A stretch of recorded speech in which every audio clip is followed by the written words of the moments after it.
हरे कृष्णा वांछा कल्पतरुषु कृष्णा सिंधु एव च पतितानां पावनी हो वैष्णव नमो जय। हरे कृष्णा कृष्णा। तो आज मैं पानीहटी छीड़ा महोत्सव के बारे में वर्णन करता हूँ। यह अत्यंत ही सुंदर गौड़ीय वैष्णव महोत्सव है और इसे ज्येष्ठ मास के शुक्ल पक्ष को त्रयोदशी के दिन मनाया जाता है। इसमें श्री नित्यानंद प्रभु और 60 गोस्वामियों में एक प्रमुख श्री रघुनाथ गोस्वामी की लीला का वर्णन है। रघुनाथ दास गोस्वामी के पिता का नाम गोवर्धन मजूमदार था और वे बंगाल के सबसे धनी व्यक्तियों में एक थे। तो रघुनाथ दास गोस्वामी को बचपन से ही हरिदास ठाकुर का संग मिला था, जिसके चलते वो चैतन्य महाप्रभु से प्रभावित थे और उनके संकीर्तन आंदोलन में संलग्न होना चाहते थे।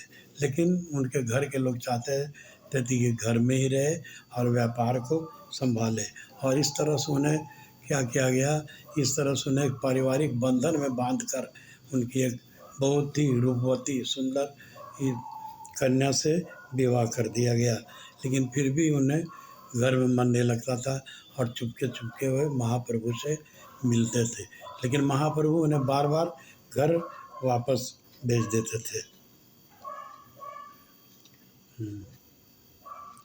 तो असल बात है कि हमें भगवान की भक्ति, भगवान का दर्शन या उनको तभी उन्हें प्रसन्न कर सकता है जबकि हमें गुरु और वैष्णवों को आशीर्वाद पर, बिना गुरु और वैष्णवों की कृपा से हम भगवान को प्राप्त नहीं कर सकते।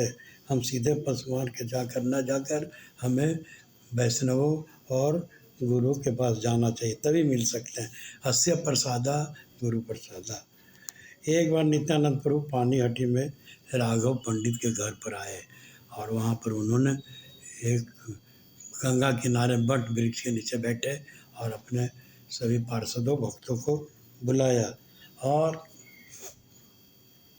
श्री रघुनाथ दास गोस्वामी उन्हें दूर से ही छिप छिप कर देखते रहते थे।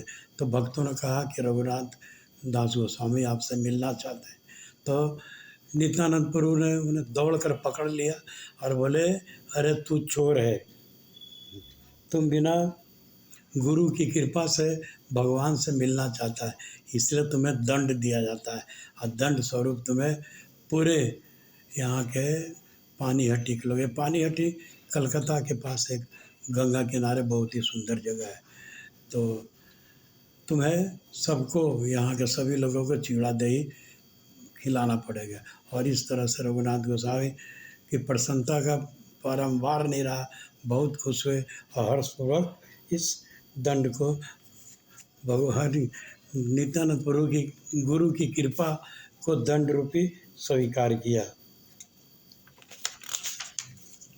और उन्होंने अपने सभी सेवकों को आदेश दिया कि जितना भी पानीहाटी में जितना भी घी, दूध, दही, चिवड़ा है, शक्कर है, केला है, सभी को एकत्रित करो।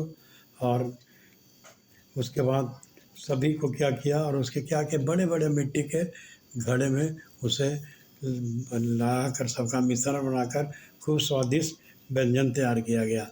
और उसके बाद 2 छोटे छोटे कुल्हड़ों में सबको रखा गया और सबको प्रसाद रूप इस तरह से वितरण किया गया। तो सबसे पहले इस सुगंधित और स्वादिष्ट व्यंजन को नित्यानंद प्रभु को दिया गया, और उसके बाद उन्होंने श्री महाप्रभु का आह्वान किया, और महाप्रभु बहुत कम ही लोग को दिख रहे थे, और इस तरह से उन्होंने महाप्रभु को भी चिड़ा दही का आस्वादन कराया। इस तरह से रघुनाथ गोस्वामी ने पानीहटी के सभी लोगों को, जितने भी वहाँ के ब्राह्मण थे, दुकानदार थे, राहगीर थे, सभी को चिड़ा दही खिलाकर प्रसन्न किया।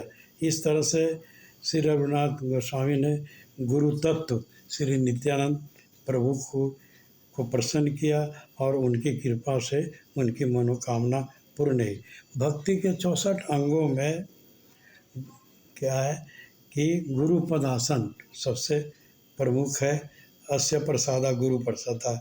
इस तरह से रघुनाथ गोस्वामी ने गुरु श्री नित्यानंद प्रभु को प्रसन्न किया और इस तरह से नित्यानंद प्रभु ने अपना चरण श्री रघुनाथ छठ गोस्वामी को सर पर रख दिया और इस तरह से उनकी मनोकामना पूर्ण हुई। हरे कृष्णा।